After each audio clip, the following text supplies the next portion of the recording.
Some people might ask, or question, that this car looks better than mine and it's in better condition. Well, it is on top. Unfortunately, underneath, bearing in mind they are the same age, they are both an R-Reg car, 97 registered. Whilst this one is pretty, it does have a very nice interior and drives really nicely, to be honest. There's one reason, and this is why.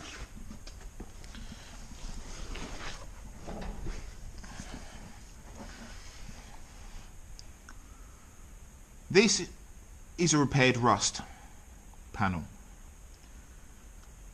I know that because it said it. Well, this is what we can see. This is what's next to happen to this car. Yep. The seals look like Mrs. Miggins' flaky pastry.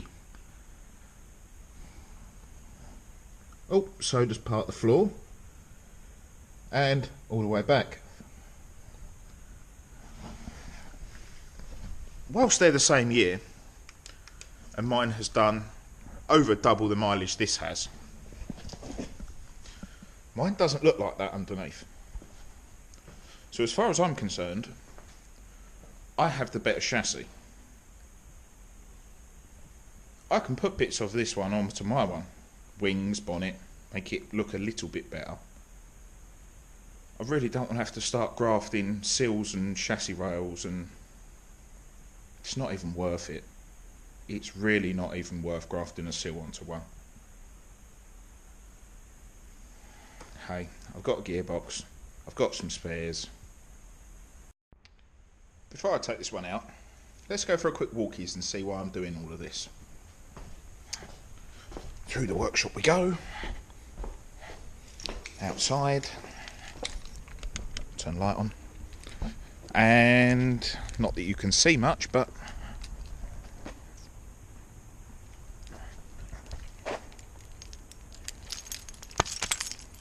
you can see even less when the torch doesn't work.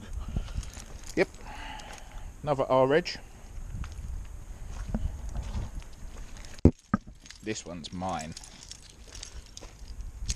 As you can see, it's a bit of a tip.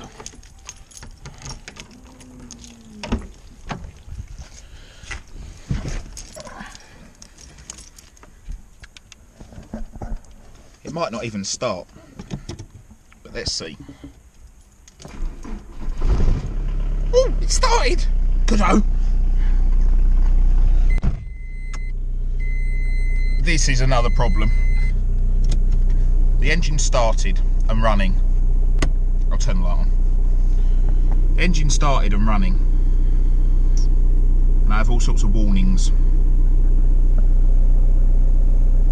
Have oil pressure. Well, I know the oil pressure works. And I have no rev counter. Now all I'm going to do is give it a short, sharp blip on the throttle. And as if by magic, the light brightened, the rev counter works, and the oil pressure light's gone out. This means alternator. Fuel pressure, oil pressure on this is weird, but as you can see, 182,186 miles. I've owned it since it was on 60,000, so that's 122,000 I've done in this. Right, we have reverse. Sometimes have reverse.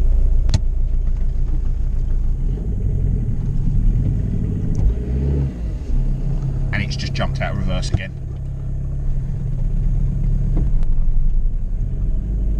You have to hold it in reverse. Just back out. Now, this is the real problem. Fourth gear. In neutral, fourth gear, clutch in.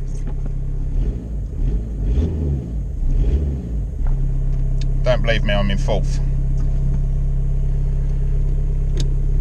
Second. Ready?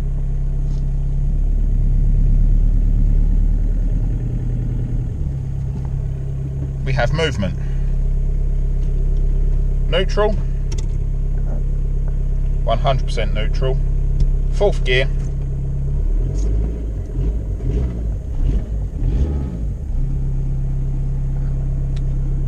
Box full of neutrals. Not quite. Full of neutrals. I was coming home. I wasn't driving mad. And up to fifth gear on the motorway. Gone to come off the slip road. Fifth to fourth. Fourth jerked. Felt a bit odd. Third, second. Stopped. Put it in first. Sat at traffic lights. Pull away. First, second, third, run! Oh, I've missed a gear. Fourth, run! Oh dear, this is not good. Back to third, pick up some speed, fifth. And then it starts making horrible noises. Like there's bits of teeth floating around in there. Really horrible noises. I don't know if you're going to hear this, but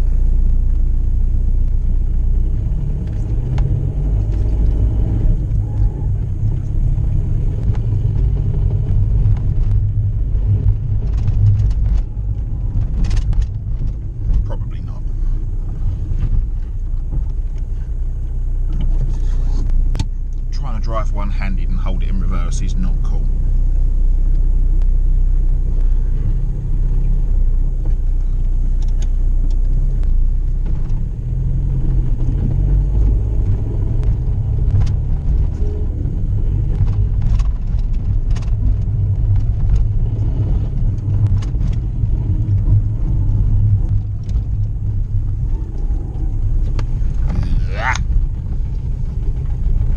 Horrible noises. So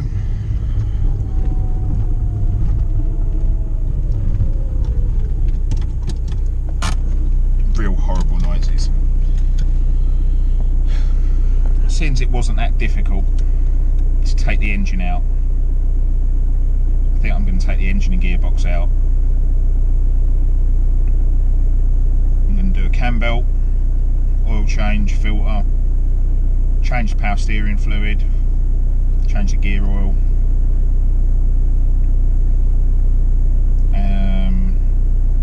change the clutch. This one's done about 70,000. Might have burnt it out as well a couple of times. And then when I've got the gearbox out, in another video we'll do a strip down and a bit of an autopsy. See how bad this thing really is, because it doesn't sound clever in here. So, let's get the other one out of the workshop, get this in, but this time you'll only see a time lapse of this removal. No point in me showing it to you in full again. Okay, the second I turn the camera off, it's now really bad. See if I can get it to repeat what it just did.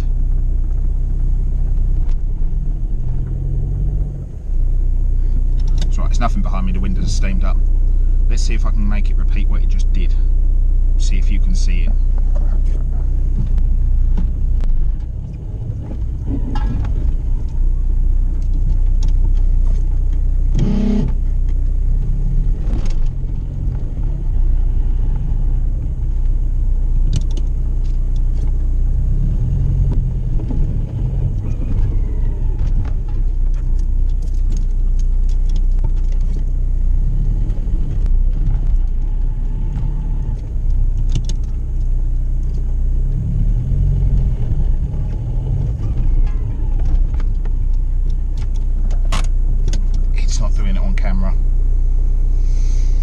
Okay, this is really frustrating, but to give you a bit of a insight to what it just did, I turned the camera off and I looked at the shutter door and thought, I need to move this one space over so I can push the other one out, push it as least as far as possible. So I've put this one into reverse, backed it up, and it's backed up fine, still making horrible noises. Put it into first gear, pulled forward, and I've got maybe 1.5 metres and it's locked front wheel solid. Jerk, oh dear, this isn't good. Jumped out of first, go back into first, pull away, half a metre, bang, locked front wheel solid. I'm going to give it one last try whilst the camera's rolling. And jumped out reverse again. And again. I'm back right up to opposites.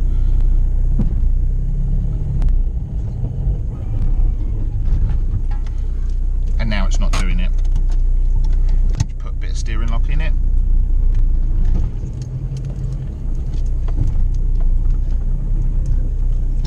Move it over, replicate exactly. Nothing. It is stiffer to get out first.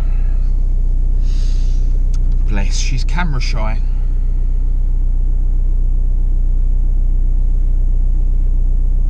Little cow. Right, let's get this in, get this ripped out. Apparently it's 2:49. It's not, it's about 8:30, 9 o'clock. I want to get this out at least and get everything built up ready to put back in for the morning.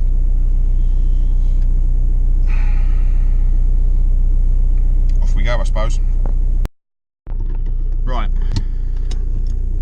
let's see if one final time she manages to replicate what she did earlier.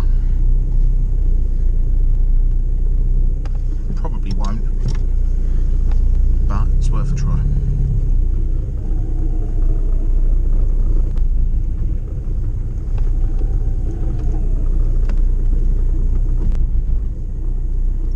Oh dear, she's tight. Tight.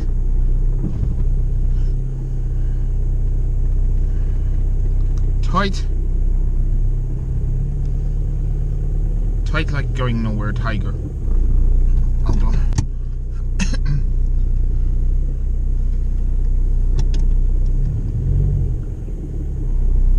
Nope. Sorry,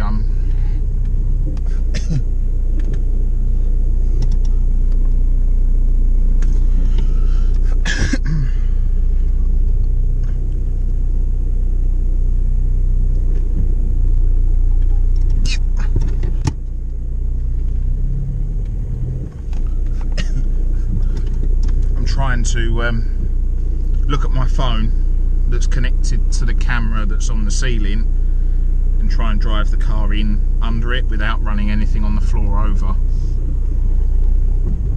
which is proving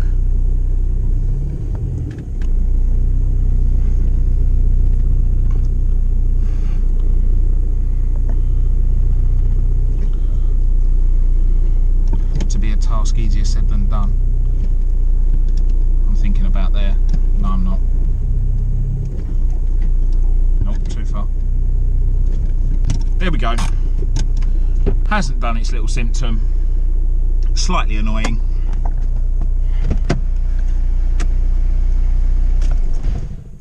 But you just witnessed the last wheel turn that this gearbox will ever do. Do you know what? I'm actually happy about it. I might have abused this thing once or twice. I might have driven it like I stole it for 120,000 miles. It's got 182 on the clock. It's done well. Oh well. Now's the time to take it out. In another video, we'll pull it apart and see really how bad it is. And I want both cameras on for that one, because that's going to be good.